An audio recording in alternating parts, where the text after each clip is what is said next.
요즘은 세상에서 변화해라, 바꿔라, 세상이 이렇게 된다. 막 이런 이야기들로, 스토리로 꽉 찬 세상이 요즘이라고 봅니다. 많은 것이 바뀌어야 되죠. 근데 그 중에서도 저는 오늘 가장 바뀌어야 될 우선순위의 1위를 누구에게도 예외가 없이 우선순위를 정한다면, 이 몸을 어떻게 볼 것인가, 그리고 삶의 우선순위를 어디다 둘 것인가, 이것에 대한 이야기를 좀 하려고 합니다. 자, 우리가 살면서 나의 머릿속에, 그리고 세포 속에 지덕체라고 지를 가장 앞에다 놨죠. 그래서 혼신을 다해서 건강을 잃어가면서 정말 뭐 열심히 일을 해서 공부시키고 또 뭐 이러는데 돈을 다 지불을 했죠. 자, 근데 이제는 스마트한 환경과 전 세계가 연결되어 있고 이런 것 때문에 지식은 어느 정도 이렇게 정복이 되었다. 그래서 그 인터넷이라는 연결되어 있는 지식체계 환경 속을 얼마나 잘 활용하냐에 따라서 기본이 됐다고 봅니다. 그래서 정말 허리띠를 졸라매면서 건강을 잃어가면서 밤잠을 못 자가면서 뭐 돈을 벌어서 지식을 쌓는데 쏟아부었던 그 부분을 이제는 확고히 좀 우선순위를 바꿔야 된다라는 말을 오늘 여러분과 함께 꼭 드리고 싶습니다. 우선순위를 그럼 무엇으로 바꿔야 되느냐? 저는 첫째가 체라고 생각합니다. 물론 육체적인 체만 아니라 심신이라는 두 가지를 함께 말하는 거죠. 한번 우리가 볼까요? 이제 뭐 면접을 한다든지 누구를 선택을 할 때 무엇을 중심으로 선택하는지를 한번 보면 제일 선택에서 무게감 있는 선택은 결혼이죠. 네. 결혼을 할 때 신랑감이 뭐 너무 배움도 대단하고 돈도 많고 뭐 멋지게 생겼고 이렇습니다. 근데 건강에 문제가 있습니다. 여러분 과연 선택할까요? 신부 또한 마찬가지죠. 자, 그리고 학생이 공부를 합니다. 특히 이제 아직도 우리는 좋은 대학을 가는 수능에 이제 학부모들이 다 이렇게 신경을 많이 집중하고 있죠. 40분짜리 시험을 칠 때는 그 외우는 능력에 의해서 좋은 점수를 받을 수 있습니다. 하지만 아침 8시부터 저녁 늦게까지 집중을 해서 시험을 치는 수능을 볼 때는 마지막 승부의 승부차는 사실은 체력에서 옵니다.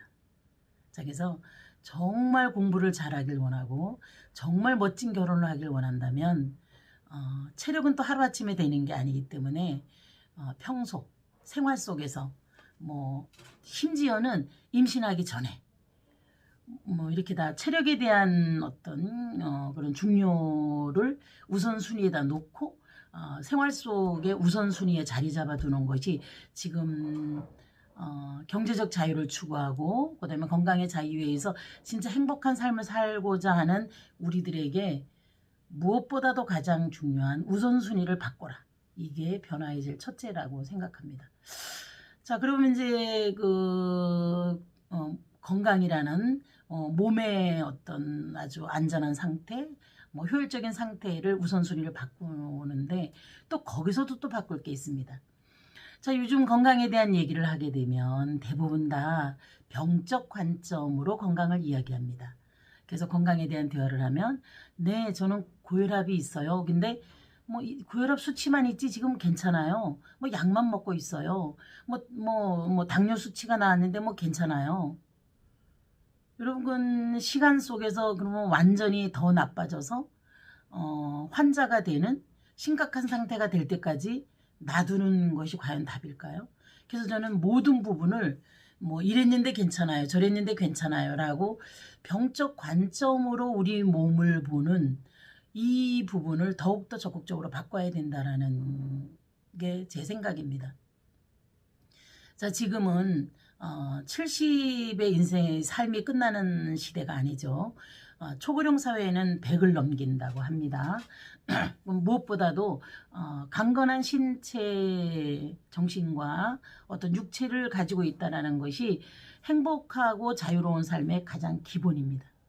그래서 몸을 볼 때, 나의 건강을 볼 때 어떤 병적 관점으로 나는 혈압이 없어. 뭐 아직은 뭐 어디 아픈 데가 없어. 뭐 조금 뭐 여기 약간 이상해. 이렇게 보는 게 아니라 우리 몸이 가지고 있어야 될 본래의 본질이라는 것이 있습니다.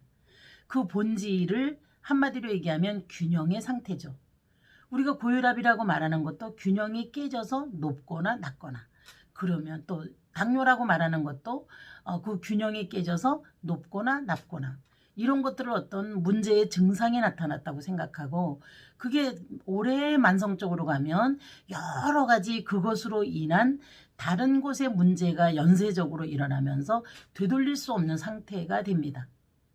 그런데 우리는 그게 심각한 상태가 아니고 돌봐야 될 상태가 아니라면서 그냥 방치를 해두거나 아니면 인공적이고 화학적인 약으로 증상을 누그러뜨리는 데에다가 어떤 시간과 어떤 그런 관심과 이런 것들을 할애하고 있죠. 저는 이 건강 상담을 제가 한 20년 이상 하면서 가장 안타까운 부분이 그 부분입니다. 자, 우리는 요새 어디 식당에만 가면 체온을 36.5인가 재죠? 네. 그런 것들을 항상성이라 그래요. 우리 몸은 늘 그래야 되는 부분들이 있습니다. 항상 그래야 되는 부분들이 있죠. 그걸 뭐라 그러냐? 항상성이 좋다? 그걸 건강이 좋다? 균형이 잘 잡혀 있다? 이러는 거죠. 자, 그래서 건강은 한마디로 딱 잘라서 얘기하면 균형입니다. 균형. 항상성의 상태가 잘 유지되는 거죠. 자, 그래서 평소에 건강관리를 한다. 이 초고령 사회에 내가 모든 행복과 자유의 기본을 잘 지켜낸다. 그거는 뭐냐? 항상성의 상태를 잘 돌보는 겁니다. 자, 그리고 또 한 번 돌봤다고 해서 끝나는 것이 아니라 건강은 여정입니다. 네, 평생 같이 가는 거죠. 힘들 때는 또 여러 가지 증세가 나타날 수 있지만 뭐 교감신경이 항진이 되어서 또 뭐 좀 긴장이 될 수도 있고 이렇지만 또 그거를 좀 잘 릴렉스 시켜줘서 음악을 듣거나 호흡을 하거나 이렇게 또 잘 릴렉스 시켜줘서 또 균형점을 또 찾아줄 수 있게끔 하는 거, 이런 것이 건강관리라는 이야기를 꼭 드리고 싶습니다. 오늘 그리고 그 병적 관점이 아닌 몸이 가지고 있어야 될 본질적 관점으로 그러면 어떤 생활에서 어떤 걸 해야 되는지 그것에 대한 하나? 예. 하나 우선 그러면 해드릴게요. 하나 해드리고 그 다음에 또 하나는 제가 지금 오늘 이렇게 혼자 앉아서 영상을 찍는 걸 처음 하다 보니까 그 사진 준비를 여기 따로 못했는데 제가 나중에 편집할 때 그걸 올려보도록 하겠습니다. 58세 남성분이죠. 키도 크고 멋지셔요. 네, 제가 봤을 때는 이제 목형의 체질을 가지고 계시다 보니까 이제 비위가 이제 좀 작게 태어나셨죠. 그건 체질적으로 보는 거죠. 어쨌든 이제 뭐 나의 체질이 어떤지도 모르고, 근데 이제 그분은 이제 뭐 이렇게 걷는 게 불편할 정도로 안 좋으셨죠. 네, 여러분에게 사진을 보여드리면 알 겁니다. 근데 저는 저희 아버지를 당뇨로 세상을 이렇게 떠나셨기 때문에, 그리고 아버지의 당뇨 관리를 제가 20년 이상 했기 때문에, 이제 이분이 발이 이런데 이거 좀 봐주세요 하고 사진이 하나 날아왔을 때 그 엄지발가락하고 두 번째 발가락 사이에 그 검은색으로 나오는 물집 같은 그 부분을 보고 심각하다 이렇게 하고 저게 저녁에 달려내라 가게 됐죠. 자, 그래서 상담을 하고 평상시 어떻게 운동해라, 어떻게 식생활해라, 뭐 그리고 또 어떤 걸로 본질을 회복하자, 이런 물론 건강식품 처방을 했습니다. 이런 걸로 처방을 했고, 그 다음에 이제 사이사이에 이제 제가 두 번, 세 번을 만나면서 또 이렇게 어떤 드러나는 현상들에 대한 이해를 시키고 관리를 해서, 며칠이죠? 토요일? 일요일인가요? 토요일이다. 금요일 저녁이네요. 금요일 저녁에 이제 다시 만났어요. 그때 이제 제가 발에다가 뭐 달팽이 크림 바르고 왔는데 한번 보실래요? 이렇게 하고 발을 보여주셨어요. 제가 그 발을 사진을 찍었습니다. 여러분들에게 보여드리겠습니다. 저는 그분이 오랫동안 그 당 수치가 높은 것으로 고생을 너무 많이 했고 걸음까지 불편한 상태를 당 수치를 관리하지 않았습니다. 단지 이분의 몸 전체에 깨진 건강의 어떤 영양이라든지 뭐 어떤 에너지라든지 이런 부분에 균형을 잡아주려는 그런 어떤 태도 그리고 지식을 갖게 했고 실행을 하게 했고 그런 어떤 건강식품을 처방한 것이 이따 보여드릴 그 사진의 결과입니다. 자, 그리고 우리는 이제 100살을 넘게 살죠. 근데 이렇게 이제 좀 안티에이징, 늙어가는 걸 천천히 가는 게 지혜입니다. 자, 그리고 또 우리가 가장 지혜로운 사람은 아프고 나서 치료하는 사람은 어쩌면 너무 어리석어요. 초고령 사회에 미리미리 아프지 않게끔 항상 균형 잡힌 몸, 그 다음에 건강을 증진하려는 그런 어떤 태도, 알아차림만 있어도 저는 뭐 이렇게 환자로 무너지는 상태까지는 가지 않으면서 어떤 세상을 잘 행복하게 살아갈 수 있다 이렇게 생각을 합니다. 자, 그러면 늙어가는 신호를 어디서 부터 볼 것이냐. 저는 손가락 발가락에서부터 봐라라는 말씀을 드리고 싶습니다. 여러분 나이가 드신 연세 드신 분들의 손을 이렇게 한번 만져보세요. 손가락이 유난히 나무 막대기와 같이 딱딱합니다. 여러분 어린아이들은 정말 말랑말랑하고 부드럽고 따뜻하죠. 나이가 들어간다는 건 딱딱해지고 굳어가고 차집니다. 병 들어간다는 것도 똑같습니다. 여러분 우리가 어느 날 손가락을 이렇게 만져보면 왜 이렇게 딱딱하지 이런 느낌을 받을 겁니다.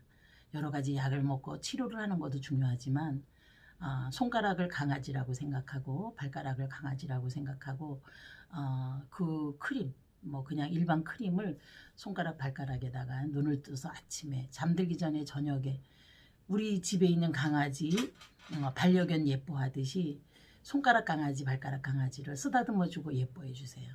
그게 병들지 않게 하는 것이고 그 다음에 늙음의 속도를 엄청 지연하는 가장 좋은 지혜입니다. 여러분 우리 몸은 계속 이런 식으로 신호를 보냅니다. 그 신호를 눈여겨보시고 그 다음에 몸을 반려견 예뻐하듯이 쓰다듬고 사랑한다면 크게 그렇게 병든 몸으로 오래 살아가는 그런 일로부터서는 많이 벗어날 수 있을 거라고 봅니다. 네, 여러분 다음 시간에도 뵙겠습니다. 고맙습니다.